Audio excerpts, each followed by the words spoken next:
Гучний армійський скандал через крадіжки пального. Міністр оборони Степан Полторак позбавив усіх військових звань та права на пенсію начальника 46-го об'єднаного центру забезпечення збройних сил в Одесі Євгена Короля.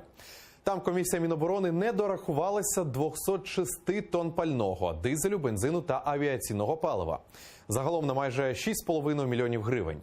Разом з полковником Королем без звань залишилися начальник складу паливно-мастильних матеріалів, низку офіцерів звільнено та понижено в званнях. Матеріали по розкраданню пального Міноборони передало до військової прокуратури.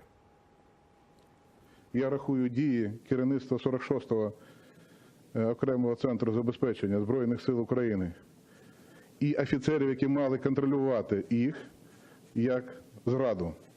Зраду Збройним силам України і зраду військовослужбовцям, які сьогодні виконують свої бойові завдання в зоні проведення терористичної операції.